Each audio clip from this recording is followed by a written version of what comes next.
Hey guys, today I'll be making a showcase on my version of Bloodmage autobomber. We'll be going over my skills, my gear, and my logic behind making my decisions. So first we'll start off with the wand. As everyone knows, the majority of your damage comes from your wand. Mainly the gain on percentage of damage as extra. So for this gear, we have all three attributes. We have fire, cold, and lightning. We have critical hit chance for spells, and cast speed. Please note that all my gear could be min-maxed a little better, whether it's 5 or 6 lines with the best tier roll, the highest roll. However, due to my budget and my time played, I will not be looking to min-max everything to its utmost highest level. Next we have the Zeries, pretty standard. A little bit of rarity, max roll on the life to ES conversion, and exactly enough spirit to run all of my jewels. Next we have the Rattling Scepter. It is 226 spirit, it has a bunch of mana on it, and a little bit of strength as well. With my skill set, I need exactly 355 spirit, so I just did this plus this. Next we have the amulet, Acquire Storm. You can anoint anything you want into it, doesn't really matter. I do recommend either Arcane Intensity or the one that you get 2 charms on. I think it's called the Hunter's Technique. That way you can run something like a Frozen Charm and a Stun Charm. We don't necessarily need damage, but it is what it is. Next we have our rings. I just went with a bunch of max mana, rarity, cast speed, and a little bit of attributes, just so we have enough attributes for our skills, mainly strength and dex. Next we have the second ring, same thing. I went with a bunch of mana, some cast speed, some rarity. In this case I went with double elemental resistance because a lot of our items are unique and do not offer that much elemental resistance. You can see here that I'm basically capped around 80 average on the elements. Without this ring though, I would drop down to about 20-25 average, so this ring basically gives me a majority of my elemental resist. Pretty nice, pretty solid. Next we have our gloves. I just went with some mana, some life, and double res. Next we have our belt. This is the best I could afford at the time of purchase. I think I bought it about a week or two ago, so 84%, good enough. We have our trampletoe. I went with 37%. It was just corrupted max roll from 30 to 37%, because all of our damage comes from the interaction between trampletoe and overkill damage. And lastly, we have our temporalis. You only need 3.6 seconds on the cooldown, so that's exactly what I have. 3.6 seconds reduction. I have 17% elemental resistance on it, and I have 150 maximum ES on it, which is a max roll as well. For all of this, I slammed rarity on all my gear. However, you could do it. You could allocate all your stats depending on what you need, either elemental resistance or chaos res or whatever. I feel like chaos res is not really needed in the build because you do one-shot everything regardless. But if you wanted to be on the safe side, you could allocate towards chaos res or just total elemental res. Next we'll go over the jewels. You don't need to do what I did. I went with an adorned, 86%. The rest of my jewels are pretty standard. I went with 2% mana, which becomes 3% mana. The rest are either 14, 15, 19, or 20% on all the stuff. So in this case I have 19% maximum ES here. I have 20% maximum ES here, 13% crit chance here. I have 19 to 13 here. I have 19% ES here. And a little bit of meta skill energy here. I don't know if it's really needed.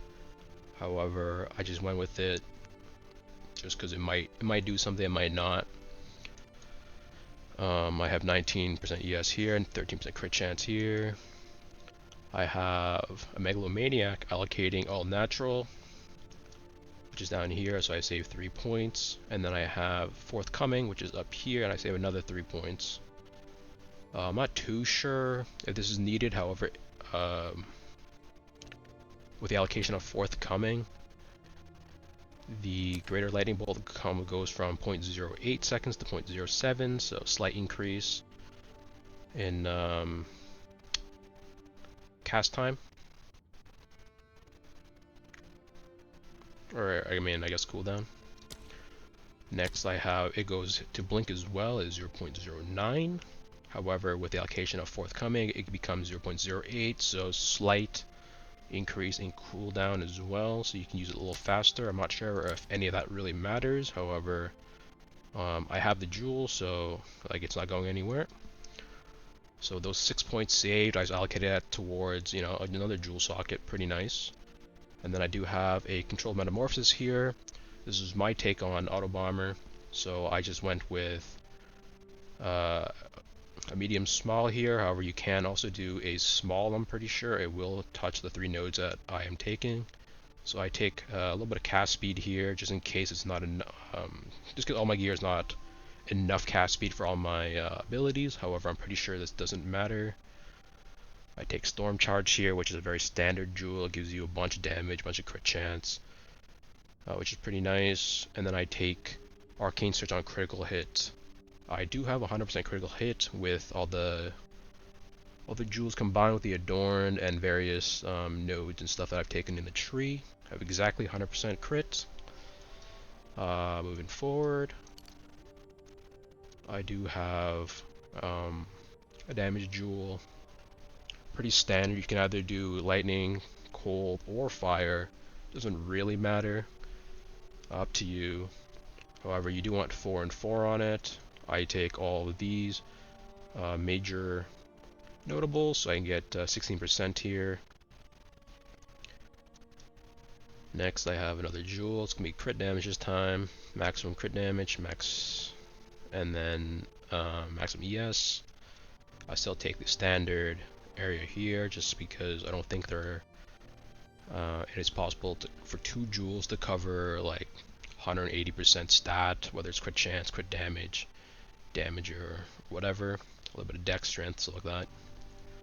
I think this area is a little too good just to pass up on.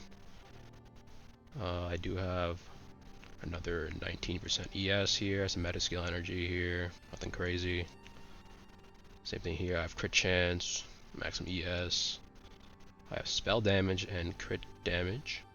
However, I don't think spell damage is really needed, but I did need the res, because it does get amplified by the adorn. So without the cold res here, I'd be 71, so I'd be slightly under. Same here, I just went with spell damage, critical damage, and a little bit of lightning resistance, so I can cover my lightning res. And then here, I just found a really good jewel for a pretty good price, so 20% ES, 19% critical damage. Chaos is unneeded, but it is 7%, so that's cool as well. Next, the reasoning why I went over, or I took the megalomaniac and various other things such as controlled metamorphosis is because I can save 3 points in 3 points up here. It's a total of 6 points, which allocates towards the jewel. I can save another 4 points or 3 points here, another 2 points here, another 1 point here. That's another 1, 2, 3, 4, 5, 6, another 6 points. A total of 12 points saved, which is 2 jewel sockets.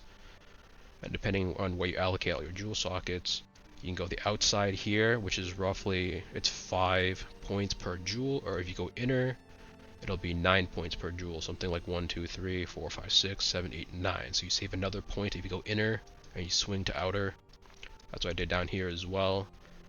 If I went like up to here, this is 9 points. However, if I went the long way outside, it'll be 10 points. So you're missing out on 1 point. Slightly not as efficient. However, you can go outside if you do have a better angle for some of your stuff. This is just my version, so I just went with 9 here and 9 up here. Then you just take this. I take the standard. I take life remnants, vitality siphon, gore spike, and Sunder of the Flesh. This is crucial because it sets your base crit to 15, which is the only reason why you can cap your critical hit chance. So currently I have around 200% rarity on my gear. Just because I went with, you know, all the rarity on the gear because you don't really need damage. You do infinite amount of damage. And I'm not too sure on the meta skill energy or anything like that, but originally it's like 67% or so. So I think that would round down, so in case it does round down, I just went with over 100%, so it'll be double. So in this case, cast on critical, I'll get 2 energy, and then cast on dodge, I got going from 2 or 3 to roughly to 4, so double and double. But I don't know if that makes a big difference or not, but in case it does, I mean, I have it, so it is what it is. Next we'll go over the skills. I just went with Ingenuity, considered casting, Spell Echo, and concentrated effect on my Greater Lightning Bolt. I went with Cannibalism and Clarity on my Life Remnants. You don't really need this, however, this is like, you know, pretty much endgame build. It could be slightly better. But if you do drop these, you can save 25 spirit, so you can maybe drop the Aziri's corruption or just get slightly less spirit on your scepter. That's up to you. On my cast on critical, I have Frost Wall, Fortress, Spell Cascade, Magnified Effect, and Energy Retention. You don't really need Energy Retention, but it does help. And then sometimes, if you need damage on bossing, you can swap in a second Frost Wall, which I have here lying around, just as you know, a pretty quick swap, I guess. On my blink, I'm running Mobility, Arcane Tempo, Unbreakable, Wind Wave, and Energy Barrier. These 3 are mainly support. Gems, just in case I get stunned or something like that, just because stun is the biggest threat in the game. If you get stunned, you can't get out. You hit stunned, then they just, you know, they just beat your head in. Wind Wave, same thing. It'll just knock them back when I'm stunned. So I have a little bit of leeway to maybe escape in case I do mess up. And then Energy Barrier, I don't know if this really works or not, but extra ES shield recharge is pretty nice. I think mobility is pretty much required just because you teleport way faster with this. Cast speed, just cast speed, you teleport way faster with this. Cast on dodge, I have Spark, Brutality, Acceleration, Chain, and Spark on the last one, so I'll cast double Spark and then they'll crit and they'll cast the Frost Wall or whatever, or they'll crit and they'll cast the Greater Lightning Bolt depending on what you're doing.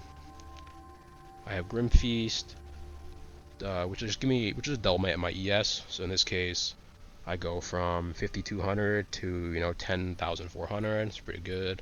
Lingering Illusion will give me a power charge, which will then give me critical hit chance when they charge infusion. I went with 21 charge infusion, so it gives me slightly more critical hit chance, which lets me overcap my crit by, I think, like 0.5% or something like that. So exactly enough.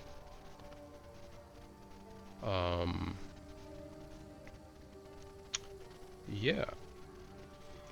And then a couple of reasons why I have, this is my version of the min-max, because we are taking Gore Spike, which is mandatory in the build. It's 1% crit damage per 40 life. So in this case, I have 1880 life. And I did go Arcane Intensity, which gives you 3% spell damage per 100 mana. So I do have exactly 2,000 mana, which gives me 60% spell damage. You know, slight min-max on my part. You don't need to do this. You can do whatever you want. You don't even need anoint, probably, or you could just anoint all natural or storm charge or something within the tree. It's pretty standard. Save yourself a couple of points here and there. And yeah, I did spec into a majority of my stats into strength, because you do like double, triple, or quadruple dip into strength because of your items. So like if you were to, you know, strength gives you 10 HP basically per point, and that 10 HP is amplified or is converted to ES. So that's, you know, that's a +1 right there. You do get a little bit of crit damage for every 40 points of life. So that's another, you know, +1 right there. And then you do get your HP and your ES is then doubled because of life remnants and grim feast. So that's another +2 right there. So that's 4. You know, you quadruple dip right then and there. And the reason why I do have you do need exactly 112 dex to run the level 21 charge infusion here, as you need 112 dex. If I were to min-max, I get slightly more dex here, maybe another 3 points of dex here through a corrupted jewel, as I do have a bunch of jewels that do not have a enchant on it, so you could just put that in as well. That way I can, you know, save 1 point of dex here, put it back into strength. Same thing goes for all my int points as well. You do need, I think, 205 for one of your abilities. I don't know which one it was.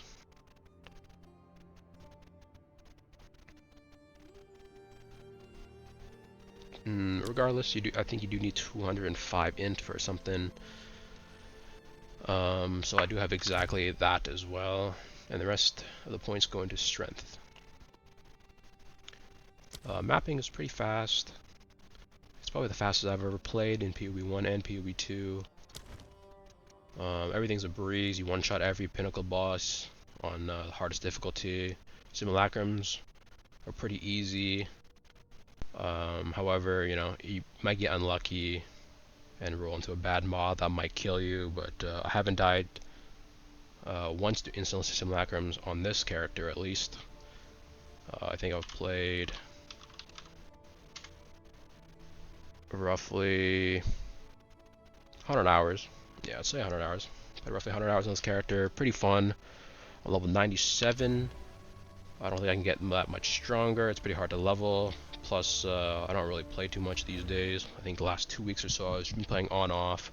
Just chilling, doing breaches, doing rituals. But yeah, the economy is not in a great spot. A lot of players have either quit due to burnout or just quit early to save burnout. Yeah, and then we're all waiting for 0.2.2 to come out. And then hopefully that will change the meta.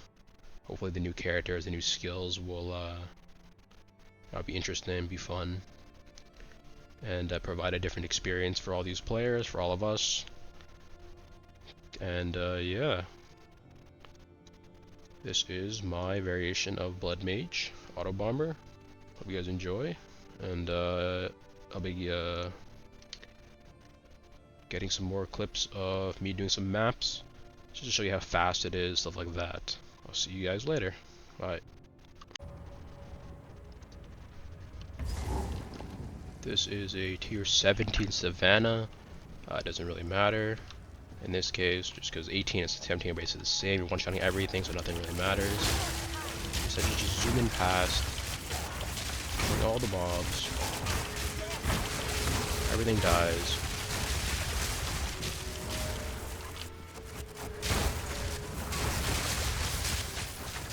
Feels pretty good. You know, all the flat maps. This is gonna be all the bosses. Instantly killed. But yeah, like all the bosses, all the flat maps are really nice for this build. You can just zoom past it in 2 seconds. You get pretty fast clears. I made this character specifically to play for ritual because you know, one of rituals try to put through all the books, all the pages. And to just see if you get lucky, maybe you get a mirror, maybe you get a couple omens, some audiences, all the big ticket items. A lot of the times with ritual you don't really hit anything in the first place, which is perfectly fine, I guess. You don't need, you know, I drop every map with this build because you are insta clearing all the maps. A little effort, you are seeing the max amount of pages. And then, you don't need to do this, but this is what I do. I basically just swing through all the map, kill all the rares, and if I don't hear a ding, any divines, anything valuable, I just go to the next map.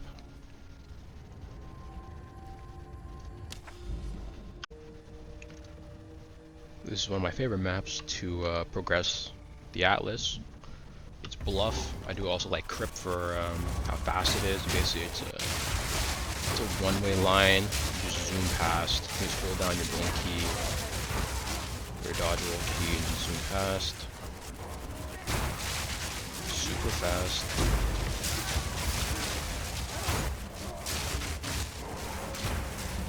And just like that, that is Bluff. Same thing here. This is a Crypt right here. All people don't like the match, just the layout's pretty bad. I do agree, layout's not great, but however, with the blink autobomber, it doesn't really matter. The map is pretty fast to clear.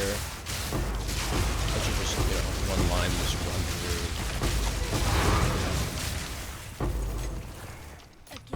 Super simple. Takes 2 seconds. The other thing that I don't really like is sometimes you get caught on maybe a wall, or you have to pull a switch or lever or something that does slow down your clear time. However, it should be perfectly fine. Like in this case,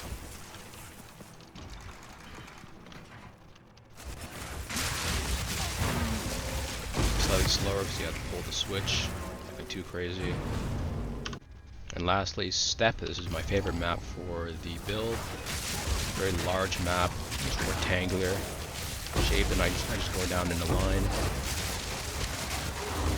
You do have a lot of splash damage as well, or AoE damage, so everything nearby does just die.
Alright, so this is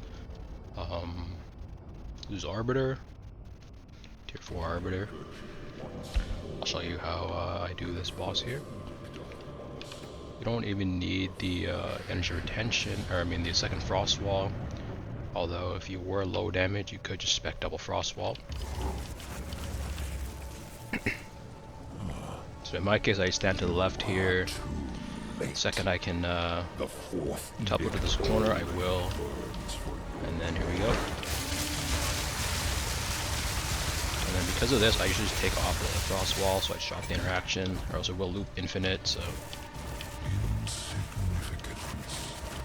This is the legacy of humanity.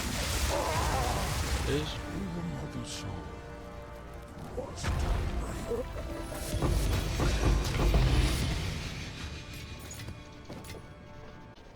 Lastly, as it is the end of the league or early access 0.1.1c for me, I'll be valuing all my gear, so my gloves, my wand, my temporalis, my 2 rings, my amulet, and my scepter.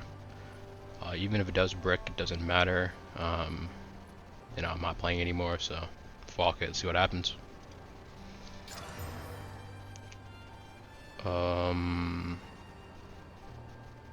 Alright, just another socket. It's pretty nice. Maybe some rarity or something. The wand, I'll do last probably. my ring. I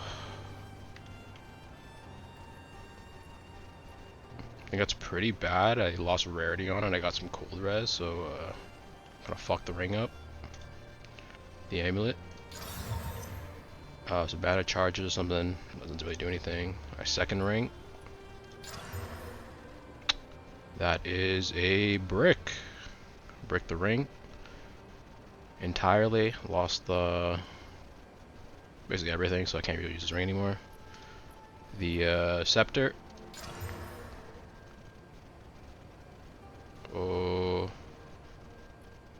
Lost the quality on the scepters. That's a brick as well. The wand. Giga brick as well, so that's it's minus like a couple hundred div probably. And lastly, the temporalis. Third socket on it. Let's chill. On all, bricked my wand, bricked my ring, bricked my scepter, so I can't really play the build anymore. GG's. And my core is literally gone. This is like probably like 500 div or some bullshit, so it is what it is. GG's.